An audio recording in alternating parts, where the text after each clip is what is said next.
오늘 함께 생각할 주제는 예수님이 증언하신 진리, 진리가 무엇이냐입니다. 오늘 우리가 읽은 요한복음 18장에서는 예수님이 빌라도에게 끌려가십니다. 유대인들은 예수님을 대제사장 가야바의 집에서 빌라도가 있는 관정으로 끌고 갑니다. 그리고 로마의 법을 이용하여 예수님을 십자가에 못 박으려고 합니다. 빌라도는 유대인들에게 너희의 법대로 행하라고 얘기를 하고 유대인들은 우리에게는 자신들에게는 사람을 죽일 권한이 없다고 말합니다. 자신에게 다시 바통이 넘어온 빌라도는 로마 법에 의거해 예수를 죽일 사유를 찾습니다. 그리고 예수님과의 대화가 오고 간 후에 유대인들에게 다시 나가 이렇게 얘기합니다. 나는 그에게서 죄를 찾지 못하겠노라. 오늘 우리가 읽은 본문을 통해 살펴볼 부분은 두 가지입니다. 첫째는 유대인들의 행태입니다. 유대인들이 빌라도에게 예수님을 넘긴 이유는 무엇이었을까요? 진짜로 사람을 죽일 권한이 없었을까요? 사실 예수님을 죽이는 것은 정치적으로 복잡한 일이었습니다. 종교 지도자들이라 함은 지금 로마 시대에서는 로마의 허락을 받은 종교 지도자들입니다.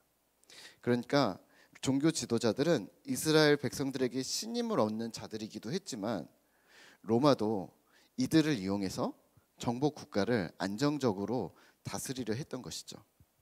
그래서 유대 왕 헤롯의 자리를 보존한다던가, 왜냐하면 로마의 왕이 있는데 유대 왕을 없애지 않은 거죠.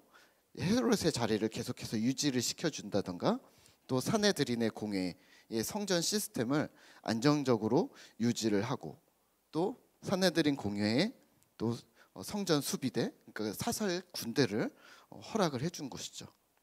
그와 동시에 무엇을 했어야 하냐면 가까이에서 폭동과 구테타가 일어나지 않도록 빌라도와 같은 총리들이 주요 거점마다 배치되어져 있었던 거고, 이 예루살렘은 주요 거점이었기 때문에 빌라도가 있었던 겁니다. 백성들을 안정시키는 조건으로 또 자신들의 기득권을 유지할 수 있었던 사내들인의 종교 지도자들은 예수님을 죽임으로써 일어날 수 있는 밀란과 소요에 대해 걱정을 했을 겁니다. 자신들의 법으로 누군가를 죽일 권한이 있었는지 없었는지는 사실은 오늘 중요하지 않습니다. 유대 지도자들의 자신들의 손에 피를 묻히지 않는 것이 중요했던 거죠. 만약에 이렇게 생각을 해보세요. 예수님을 몰래 암살하려고 했다면 분명 가능했을 겁니다. 또 가늠한 여인이나 그런 류의 어떤 시정 잡배들을 돌로 치는 것도 분명히 이 시대에 가능했을 것이지만, 이들에게는 예수님을 공개적으로 처형할 명분과 합당한 공권력이 필요했던 것입니다. 예수님을 잡으러 온 바리새인들의 하속들, 그러니까 성전 수비대들이 성전의 개인 사병이었다는 것을 보아도 우리가 쉽게 알 수 있는 일인데요. 하지만 백성들 앞에서 본보기가 필요했던 것이죠. 그 일에 대한 비난을 자칫 본인들이 받기보다는 이 화살은 로마를 향해 가기를 원했던 듯 싶습니다. 사실 예수님은 로마를 그렇게 많이 공격하시지 않으셨습니다. 예수님은 처음부터 끝까지 한결같이 유대 종교 지도자들을 향해 날선 비판을 하셨던 것을 우리는 잘 알고 있습니다. 이렇게 얘기하셨죠. 너희는 회칠한 무덤이다. 너희는 소경을 인도하는 것이다. 그리고 성전을 훼손하고 하나님의 이름을 이용해서 장사와 고리대금을 업을 하는 제사장들의 행태를 눈감아 주실 수가 없으셨던 거죠.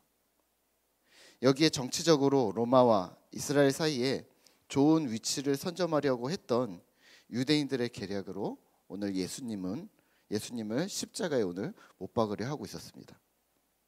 하지만 오늘 본문에서는 이들이 유월절 절기에 참여하기 위해서 로마 관정으로 들어가지 않고 이 일들을 했다고 합니다. 그러니까 한쪽은, 이들의 한 면은 유월절과 무교절을 지키는 중이면서 동시에 다른 한쪽은 하나님이신 예수님, 유월절 어린 양이신 예수님을 죽이는 일을 진행하고 있었던 것이죠.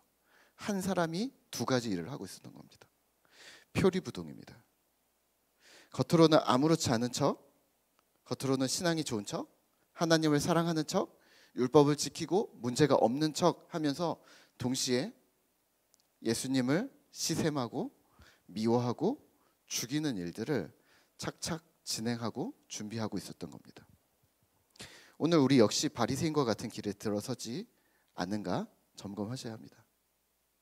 매주 예배를 참석하면서 또 매년 돌아오는 중요한 절기들마다 우리가 하나님의 은혜에 감격하는 척하며 또 여전히 우리의 발은 죄를 향해 달려가고 있는 것은 아닌지, 여전히 우리의 입술은 비난과 질타로만 점철되어 있는 것은 아닌지, 또 평화와 화평의 도구가 되기보다는 분란과 균열을 조장하고 있는 것은 아닌지 돌아보셔야 합니다. 두 번째 우리가 생각할 부분은 빌라도가 예수께 물은 질문, 진리에 대해서입니다. 오늘 37절입니다. 37절을 우리 같이 읽을까요? 빌라도가 이르되 그러면 내가 왕이 아니냐? 예수께서 대답하시되 내 말과 같이 내가 왕이니라. 내가 이를 위하여 태어났으며 이를 위하여 세상에 왔나니 곧 진리에 대하여 증언하려 함이로라. 무릇 진리에 속한 자는 내 음성을 듣느니라 하신대. 아멘. 빌라도가 묻습니다. 예수가 유대인의 왕인지, 또 예수님은 자신이 유대인의 왕이라고 말씀하십니다. 그러면서 하시는 말이 내가 왕으로 온 것은 진리에 대해서 증언하기 위함이라고 말합니다. 빌라도가 되묻습니다. 진리가 무엇이냐? 예수님의 대답은 이어서 기록되지 않았지만 우리는 그 진리에 대해서 유추할 수 있습니다. 예수님이 공생의 3년 동안 많은 것을 가르치셨습니다. 거기서 우리가 알 수 있는 예수님 가르침의 핵심은 무엇이었을까요? 하나님 나라입니다. 마태복음은 천국복음이라는 단어를 많이 사용을 하고 있고요. 그 외에 마가, 누가, 요한은 하나님 나라라고 표현하고 있습니다. 하나님의 나라는 무엇을 말하는 것일까요? 어떤 가르침을 하셨던 것일까요? 하나님의 나라는 하나님의 통치입니다. 하나님의 주권입니다. 그러니까 하나님께서 주인 되셔서 다스리는 그 통치가 실현된 곳, 그곳을 우리는 천국이라고 부르고 하나님 나라라고도 부르는 것입니다. 예수님은 하나님의 통치가 실현된 나라, 실현된 때, 실현된 방법, 그 나라가 실현된 결과와 방식들에 대해서 수없이 설명하셨던 겁니다.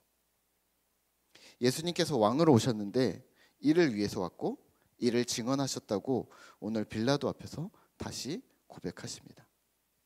그러면 오늘 우리는 무엇을 기억해야 할까요? 진리가 무엇인지 이제는 인지하셔야 합니다. 진리는 예수님입니다. 무슨 말이냐면 하나님의 나라가 실제 실현된 것, 가시적으로 하나님의 나라를 볼 수 있는 그 표상은 예수님 자신이라는 말입니다. 예수님이 오시면서 하나님의 메시지가 더욱 분명해졌고 하나님 나라의 실현이 실제 가시화되어서 모든 약한 것과 병든 것, 아픔과 슬픔, 눈물을 닦여지는 역사가 실제 일어났다는 겁니다. 김세윤 박사는 이렇게 이야기를 합니다. 하나님의 메시지가 이 땅에서 가장 명확하게 보여졌던 때는 언제였는가? 그건 바로 예수님이 이 땅에 계실 때라고 말합니다. 그 이전 동안은 하나님의 음성을 율법을 듣거나 선지자의 목소리를 통해 혹은 제사장과 율법 교사의 가르침을 통해 어렴풋이 그 내용을 유추했다면 예수님이 계셨을 3년 동안은 정확하게 아버지의 뜻을 인간의 두 귀로 들을 수 있었던 것이죠. 듣는 이의 이해력에 문제가 있었지 또 언어에 한계가 있었을 뿐이지 예수님께서는 분명히 하나님 나라에 대해 가감없이 직접적으로 설명하셨다는 겁니다. 그렇다면 오늘 우리는 무엇을 해야 할까요? 그리고 또 우리는 무엇을 행동해야 할까요? 예수님이 전하시려 했던 세상을 구원하는 진리가 하나님 나라임을 기억한다면 우리는 눈앞의 것에 일희일비할 수가 없습니다. 보이는 것은 잠깐이고 보이지 않는 것은 영원하다는 하나님의 말씀처럼 오늘 우리의 믿음은 영원을 바라보는 믿음이기 때문입니다. 더 나아가 예수님 자신 존재 자체만으로 하나님 나라를 하나님 나라를 드러내셨던 것이라면 오늘 우리의 존재 자체 역시 하나님 나라의 하나님의 현현이 실제가 되어야 함을 기억하셔야 합니다. 그러니까 오늘 내가 입술로 전도를 하거나 혹은 예수 믿는 티를 애써 내지 않아도 신자인 내가 가는 곳에 하나님의 화평이 실제해야 하고 용서가 일어나며 정의와 공의가 지켜지는 하나님의 통치가 실제하는 현장이 되어야 한다는 말입니다. 그러함 속에 혹시 누군가 빌라도와 같이 세상이 이 진리에 대해서 궁금해한다면 오늘 우리는 이 이야기를 해 주어야 합니다. 하나님의 나라와 하나님의 백성들. 오늘 하루 하나님의 나라와 신자된 우리의 삶을 기억하면서 우리의 말과 생각과 행동에 하나님의 임재가 있는 하루가 되시기를 기도합니다.